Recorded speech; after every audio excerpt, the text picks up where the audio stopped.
Welcome to Front Office Pros. Today, we're going to be talking about the best rookie wide receiver landing spots. We're going to take some realistic approaches and kind of what we're hoping and dreaming where these guys are going to go. Well, with us today is a special guest making his first appearance with Front Office Pros, which is none other than Brian Ford.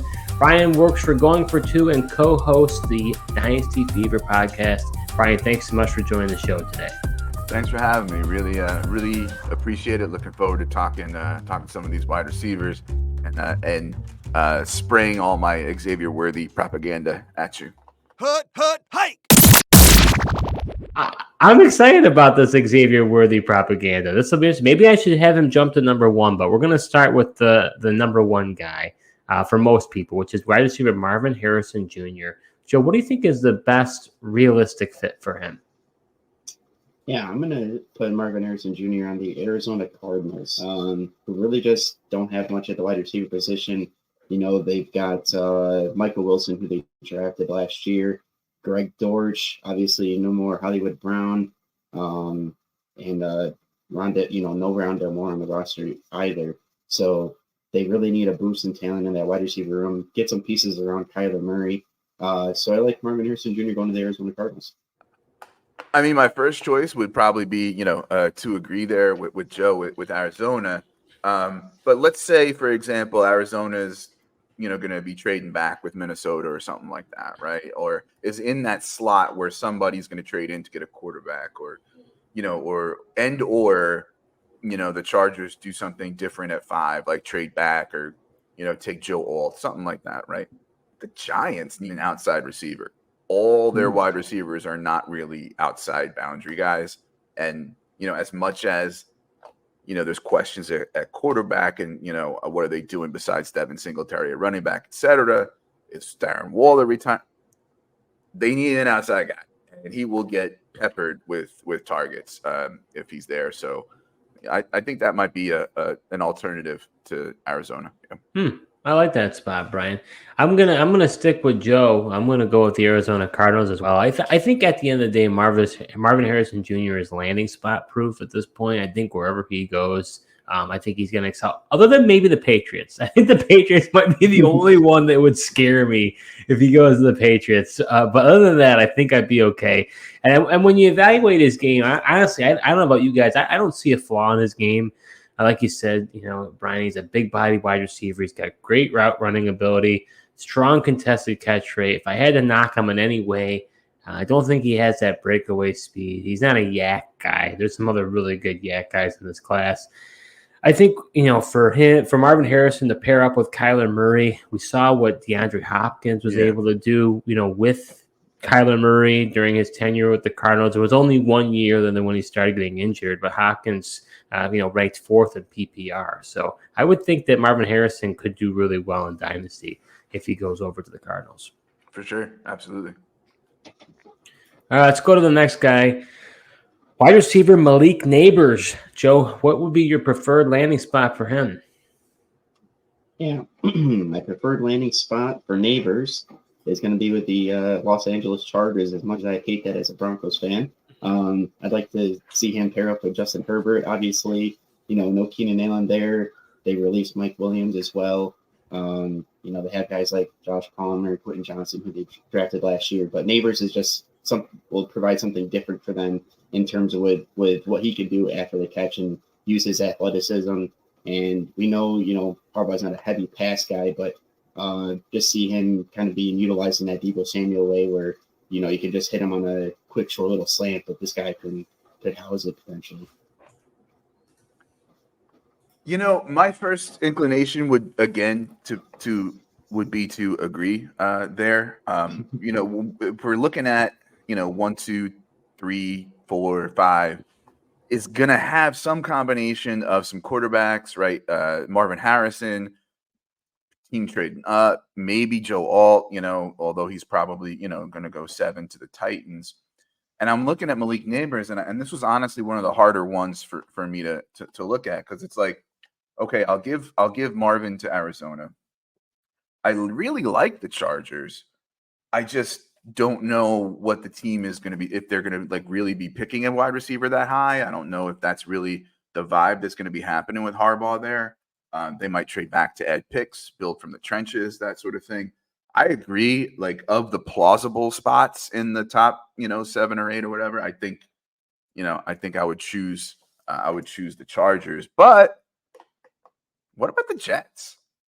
What if they trade up a couple spots and grab? And now they've got Garrett Wilson, got Mike Williams to go on the outside and take the top off, and then you move Nabers around and he just eats. I don't think it's likely, but just wanted to throw that out there as an alternative. Yeah. I'm liking these contrarian picks there, Brian. I'm digging them. The thing is, the only thing with the Jets is I think I'd like it more if Mike Williams was in there. But I mean, speaking, according to Joe, he'll be gone after the 3rd game of the season, so I probably won't have to worry about it. Nope, you won't. You won't have to see. The guy just can't stay healthy.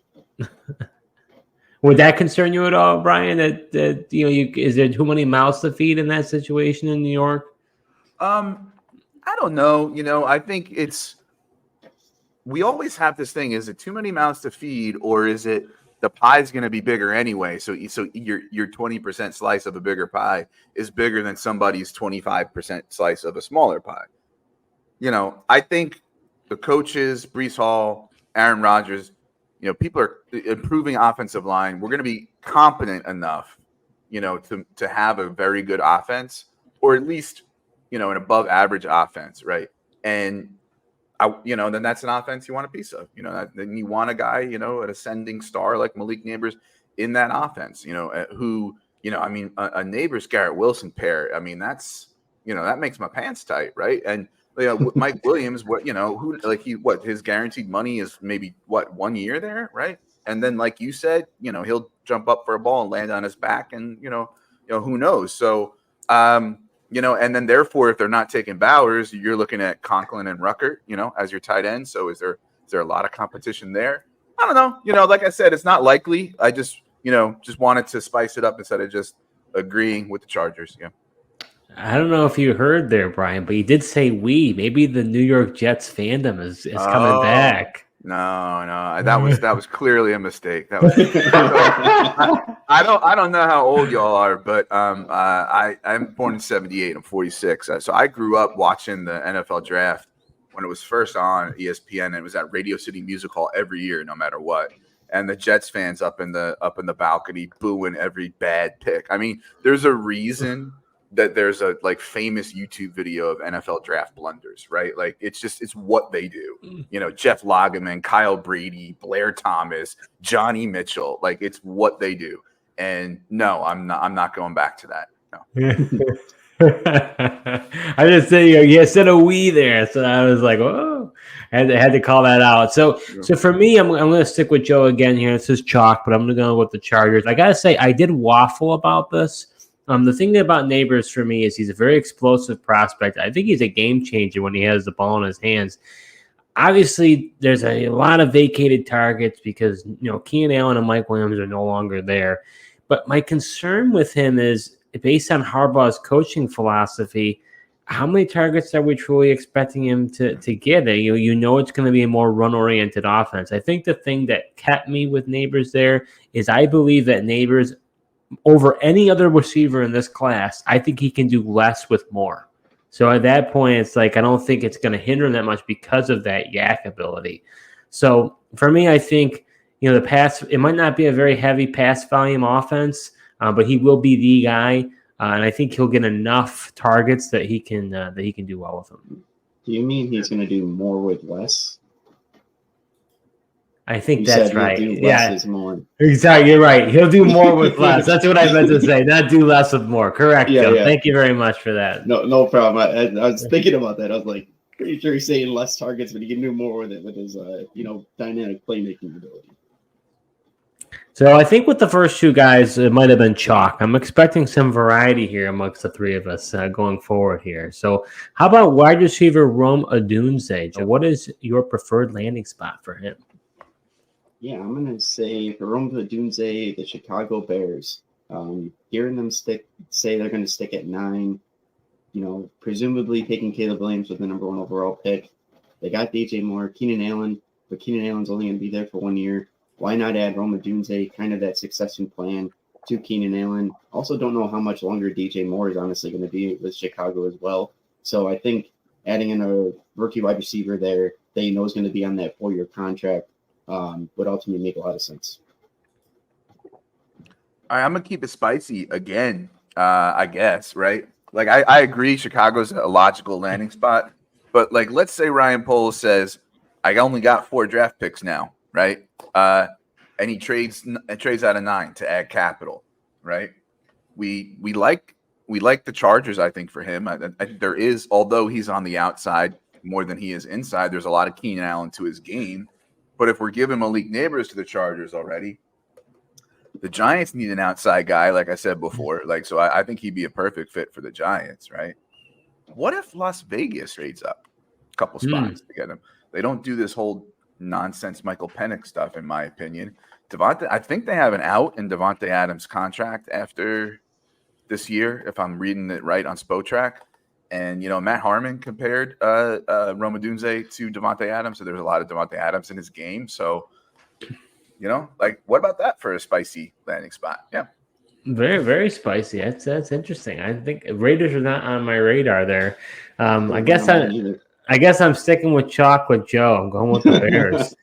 This has not happened that me and Joe have had this much in common in our previous video. Me and you usually don't agree. No, it's true. Well, for me, when it comes to him, I mean, similar logic to what you guys have said. I see a lot of Keenan Allen and Rome Odunze's game. I think that that initial year is not going to be great because it's going to be possibly crowded. But if Caleb Williams is as good as they say he's going to be able to pair with him and DJ Moore, I mean, that's a really good offense going forward. My only concern with him possibly going to Chicago is, and I've talked about this before, I do think that's an unstable organization, and because of that instability, you know, are we looking at a new head coach and a new general manager next year? And what is that? How does that impact the team going forward? So, but I think at the end of the day, if Caleb Williams is as good as we think he is, him and Odunze as a pairing would be pretty good for years to come. Yeah, for sure. I mean, I think as long as the Bears defense continues to play like they did at the end of last year, I think the Bears really like Eberflus, and if, you know, Caleb Williams, they hit in the draft, and he performs well and they win. I mean, that front office should, in Eberflus, I would imagine, would, you know, stay intact. What's your thoughts, Brian? You think Eberflus is on the hot seat, or are you feeling more like Joe? The coach more so than the GM, but you know, I think part of the calculus in what they did with Fields, which I could do a whole episode on that, was that, listen, you know, we might have our jobs on the line, or at the very least, if we're gonna roll with a guy, you know, and who's gonna be like our regime's guy, you know, we might as well go for the 101 with Caleb and go down swinging. And so I think that the coach more than the GM, but I also think that starting over, like hitting reset with the 101 QB, also kind of does buy them some time, you know. So we'll see. Yeah. All right, Joe, let's see if you and I differ on this one. We're going to go with wide receiver Brian Thomas Jr. What is your preferred landing spot for him? I'm not so sure we are going to differ on this one, Steve. But in wake of the Stephon Diggs trade, I've got him to the Buffalo Bills. I think Thomas is – so I don't think the Bills are going to do this aggressive Julio Jones trade, go from 28 and get into the, you know, top 5 or top 10 area like the Falcons did. But I do think they could possibly get somewhere – you know, from 10 to, you know, 20 range or something like that. And I would assume, you know, I think Brian Thomas could be around in the teens somewhere, be the 4th wide receiver off the board. And I think he brings a different element to the Bills offense, and being a big wide receiver is something that they've really lacked. Give Josh Allen that big, tall wide receiver and a playmaker down the field that the Bills offense just hasn't had in a long time. Mm. Yeah, that totally makes sense. I mean, you know, he's been, linked with the Bills. He's been linked with Jacksonville at 17. Obviously, any wide receiver with a pulse gets linked to the Chiefs. I mean, Baltimore's only outside presence right now is Rashad Bateman. I think it becomes a question of what does the NFL think of Brian Thomas Jr. And I happen to have a lower opinion of him than a lot of folks in the fantasy community. So I'm wondering what the NFL says, right? And so I think he has a wide range of outcomes as far as where he can go in the draft between like the mid first and even into the early second. But all that said, Indianapolis at 15. Replace Alec Pierce. You got Pittman, Pierce, Downs. Let's go for it. I like it. Yeah. That's another interesting. I've been liking. You've had some juicy landing spots. I haven't thought about that. That's an interesting one. Him and Anthony Richardson. I'm going to go with the Cincinnati Bengals. T. Higgins is currently on the franchise tag. Reports are they haven't negotiated with Higgins since March of 2023. And I don't know about you guys, but that sounds pretty bad. I don't think he's going to be. I don't see them getting a long-term contract extension with Higgins. To me, I actually like Brian Thomas. I think he's been one of my favorite prospects. I just love his ability to run secondary routes. When the play breaks down, he knows how to get into that open space and make a play. I thought about possibly the Jaguars, but I just, I elected for the Bengals because I think pairing him with Joe Burrow was just too tempting. Mm-hmm. Well, there goes all my 44% Andre Eusebius ownership. Right? Yeah, that would. You're right. That would go bye-bye after that. Yeah, I thought with your love for him, Steve, I thought for sure you'd have him on the Bills, possibly. Well, I did think about that with, obviously with the aftermath of Stephon Diggs and that trade. And I thought about what would be a preferred landing spot. But I just think at the end of the day, I don't know. I'm not sure the real, here's the thing. I'll just put it out there. My favorite prospect, you're asking me right now who I'd want the Bills. I would have said Nabers for the Bills. Well, I want Malik Nabers. Yeah. But do I think that's realistic that they're going to get into like 6 to get Nabers?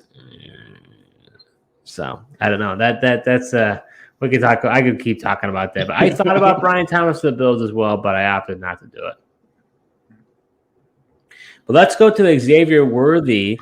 Joe, what's your preferred landing spot? And Brian, I want to hear your thoughts on Worthy because you tipped it off at the beginning of the show. Yeah. I'm gonna keep him in the state of Texas and go with the Dallas Cowboys. We talked in the past episode, Steve, that Jerry Jones, he's enamored with the speed and the flashiness of guys. Well, this guy, broke the 40 time and, showed out the speed. I feel like the Dallas Cowboys really need to upgrade their wide receiver room outside of CeeDee Lamb. Michael Gallup, they thought was going to be that deep down the field shot guy, just hasn't been able to stay healthy, just inconsistent play. So I think adding a guy like Xavier Worthy for the Dallas Cowboys offense would make a lot of sense. Yeah, Dallas was on my short list too. But, as far as the propaganda goes, Worthy has been my wide receiver 4 pretty much since day one. I think he's even got a higher ceiling than Odunze. And so, but I wouldn't rank him 3 at the moment. He's lethal. You want him to run deep, he can run deep. You want him to run quick, twitchy routes, short and intermediate, he can do that. You want to use him, behind the line of scrimmage, jet sweeps, he can do that. 39% of his college targets were behind the line of scrimmage, screen game, right? You want him to win on the outside in sort of the way that Tank Dell does, not like a big boundary guy will. He can run on the outside a little bit too. He is one of my favorite players in this draft. I cannot wait for Xavier Worthy to be drafted and to see where he goes. Again, the usual spots like, Buffalo and Kansas City come up. But given that I see him as really thriving in these offenses from maybe not necessarily just the Shanahan tree, but the offenses that are using that kind of new motion, right? Put that guy on the Rams at 19, maybe, but even better, Miami. Tyreek Hill isn't going to be around forever. Xavier Worthy in that motion offense, Tyreek, Jalen Waddle, it would be explosive. I would love to see Xavier Worthy. I think Miami's at 21, right? I'd love to see him land on Miami, especially because a lot of fantasy people's initial reaction will be, oh, well, they got Tyreek and Waddle, so that's a bad landing spot. At least some people will. And so I'll get more Xavier Worthy. So yeah, let's say Miami. Yeah. Well, Brian, why not add more speed to a team that already has a ton of it? I'm with you. My best landing spot would be the Miami Dolphins. Obviously, Worthy took the lead by storm, breaking that 40-time record at the Combine at a 4.21. I think that Miami could benefit from getting a kind of a third dimension to that offense. You've got Tyreek Hill and Jalen Waddle, but they haven't really been able to find a third guy. They don't use a tight end. I think they need something else to be able to add to that offense. Not to mention that, we've heard Tyreek Hill has expressed that he intends to retire after the 2025 season. So I believe that Worthy could really become a contingency plan for the Dolphins. I'll be super curious where this guy goes. I'd be sort of concerned. Like landing spot to me is going to matter for him because I feel like you've seen track star wide receivers. I know people think of like John Ross. I don't know if John Ross ever had a chance at the time when he went. He went to the Bengals? Was it? I believe, right? Yeah. I mean, I don't think he even stood a chance when he went there. So I think if Worthy's got to go to a really good landing spot, some of these other receivers are more landing spot dependent. I think he's one of them. So I'm hoping that Miami, I think, would be a great spot. Yeah, like you said, I mean, that team will really be a track meet at that point. And, Waddle has also been inconsistent with his injuries and dealing with back injuries. So yeah, I love Jalen Waddle and probably love him more than I should. But it's like you watch it and every other play he's in the blue tent. Like what? Yeah. So yeah. All right, guys, let's go to the next player, wide receiver A.D. Mitchell. Joe, what's your preferred landing spot for him? Yeah, we've been talking about the team a little bit with possible landing spots. So I'm going to put Mitchell on the Jacksonville Jaguars, replacing Calvin Ridley in that offense. Obviously, they've brought in Gabe Davis, still have Christian Kirk and Zay Jones there. But, Xavier Worthy brings a different dimension to that offense. I know Christian Kirk, is known for his speed and deep down the field threat. And Adonai Mitchell, I believe, is a really good route runner. He also has, a long stride as well, and he's good with the contested catches. So I like him on the Jaguars with Trevor Lawrence. Yeah, Mitchell's another guy who I don't love as much as the crowd does. To a lesser extent for Thomas, but more so for Mitchell, and then even more so for Keon Coleman and Devontae Walker and guys like that. They're the type of wide receivers that have been misses recently, right? They're the big athletic guys on the outside. They're contested catch and not much else, and it's just not what the NFL is doing these days. I think in Jacksonville, it's a very good landing spot. I think it's somewhat redundant with Gabe Davis, but it doesn't have to be, I thought about other ones too, like, Indianapolis, but I've already given, a receiver there. I thought about Pittsburgh, but he's pretty much George Pickens anyway. And so I'm going to go with, all right, because I want to give the other guy that we're going to do later the landing spot. So I'll do an alternative for Mitchell. And let's throw him on Baltimore, right? Because Zay Flowers benefited from games where Mark Andrews was injured and or they couldn't run the ball. He is not a wide receiver one, right? Bateman is on the outside, but he's been Batemaning the last few years, and really the injuries and stuff have kept him off the field. They let Odell Beckham go. They don't have much in the room, right? I mean, put A.D. Mitchell there, have him take the top off the defense, opens up things for guys like, Zay Flowers, Mark Andrews, right? But also, is a weapon for Lamar. Nelson Aguilar isn't getting any younger. And I think Aguilar can teach Mitchell a lot. Aguilar last year was saying, things like, you listen to the quarterback. If the quarterback wants you to run a route a certain way, you do that, right? And you get in position. And so I think he can get in A.D. Mitchell's ear about some of the stuff on how to be a pro, which I think Mitchell might need a little bit of. And so, yeah, what the heck? Let's throw him on Baltimore. So first off, I'm with you, Brian. I am definitely lower on AD Mitchell than I think the consensus is. And I think the part of it that really concerns me, it's a few things. Obviously, so it's offsetting. So the positive piece is, yes, he's 6'2", 205.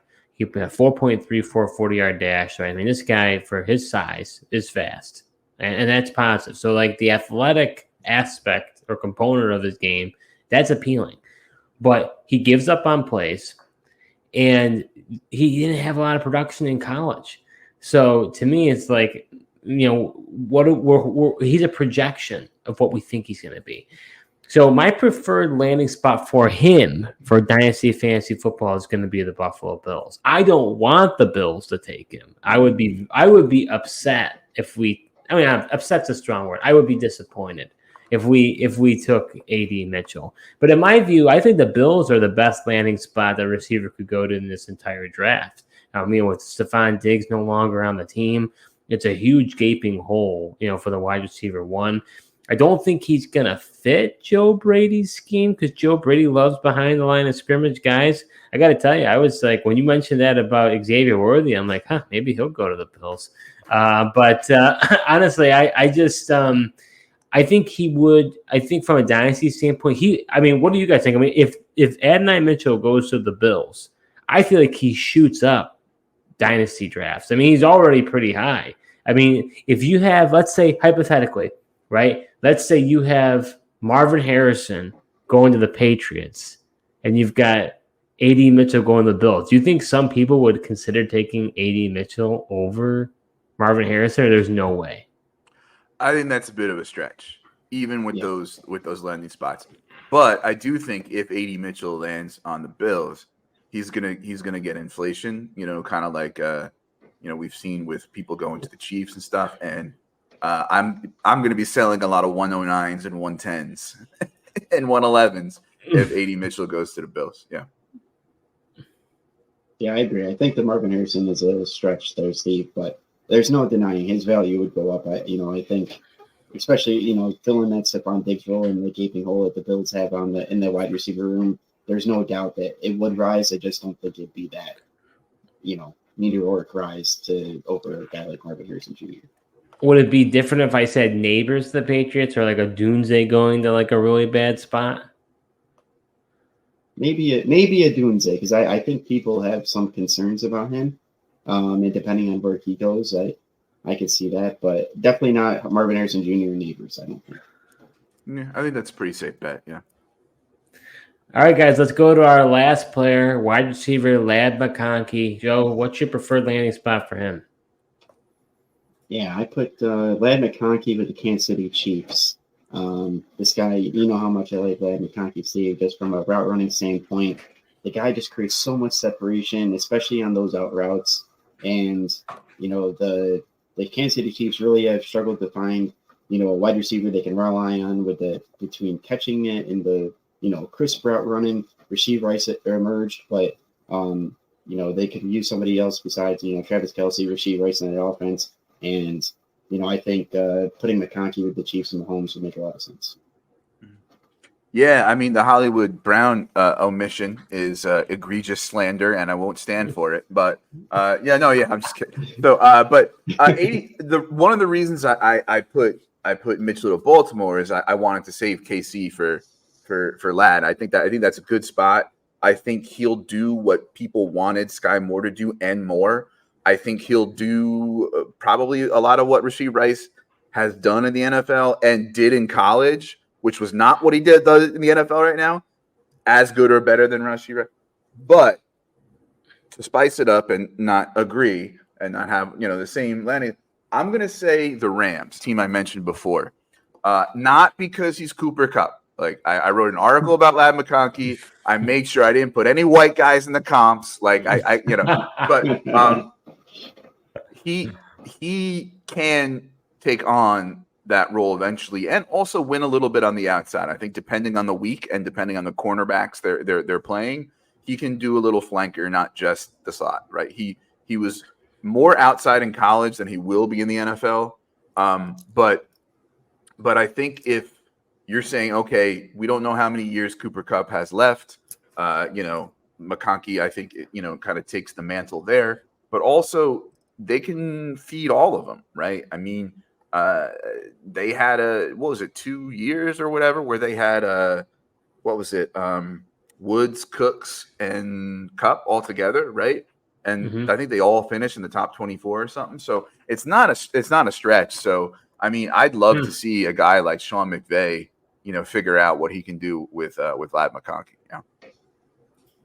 Interesting. So my preferred landing spot for Ladd McConkey is going to be the Dallas Cowboys. I think he would be a great pairing with CeeDee Lamb. McConkey's known as a fantastic route runner. Other than Lamb, I don't think the Cowboys have that many weapons. Michael Gallup's no longer there. They released him. Brandon Cooks hasn't provided much production, at least what we were expecting. So in my view, Ladd comes in. He brings a different dimension to the Cowboys offense. And with a huge hole at running back, I could see a ton of production if they don't end up filling that. Yeah, I kind of am looking at my notes here, and I never landed on giving somebody to Buffalo or Dallas, I guess. And Dallas would be a good spot for Ladd as well. You've got CeeDee Lamb, obviously. You've got Jalen Tolbert, who, was kind of a my guy. He hasn't done much, but they did get rid of Gallup. And I think part of the reason they got rid of Gallup was they have a little bit of faith in Tolbert as well, even just to play the role he needs to play, be on the outside, go deep, that kind of thing. His snaps increased toward the end of the year, and he was out snapping Gallup. So, but then you put Ladd there and move him around from slot, flanker, right? I mean, maybe even do some jet sweep stuff. I think that'd be real nice. And it's more plausible than my pick. The Rams are at 19, so he's probably not getting picked at 19. He's probably getting picked lower where the Cowboys are. The thought of him with McVay makes me a little more excited than the thought of him with McCarthy. But it's a good fit. Yeah. So obviously this is a deep wide receiver class, guys. We weren't able to cover. We covered 7 of the guys. We didn't cover all of the guys. Is there anybody you feel like we omitted that we should have mentioned that we didn't? I mean, for me, my tier of wide receivers 4 through 7 also includes Troy Franklin. And I would give a shout out to Ricky Pearsall and Roman Wilson as well as being very interesting players in this draft. What if Ladd McConkey leaks into the second round and he goes to the Panthers? That's another interesting one. Yeah. Be interesting. Yeah, I do think that'd be interesting. Well, that does it for our best rookie wide receiver landing spots. Before we sign off, Brian, thanks so much for joining the show. Where can others find your great work? Yeah, thanks for having me. Really, really enjoyed this. So you can find me at ffjunkie_ on Twitter. I have articles and rankings at goingfor2.com. With the Going for Two family, I also do a show live on Saturday nights called Dynasty Saturday Night 5. It's 7:30 Eastern on our YouTube channel, Going for Two Live YouTube channel. It's Dynasty Saturday Night 5. Because we do lists of 5 as like the way to talk about the Dynasty topic we want to talk about that night. And then also midweek podcast, audio only, with my friend Jesse from the DWZ family. And that's the Dynasty Fever podcast. And you can find that at Dynasty Fever Pod on Twitter. And that's about it, I think. Yeah. Awesome. Well, if you don't already, go ahead and follow Brian. Give Brian a follow over at Twitter and check out his work. We thank you so much for joining again, Brian. Coming up, we got tight ends coming up on, let's see, you'll be seeing that on Tuesday. We've got IDPs coming out shortly thereafter. The draft is, only a few weeks away, so I know we're looking forward to it. You're not going to want to miss out all the stuff we're going to be talking about. Thank you so much for watching, and until next time.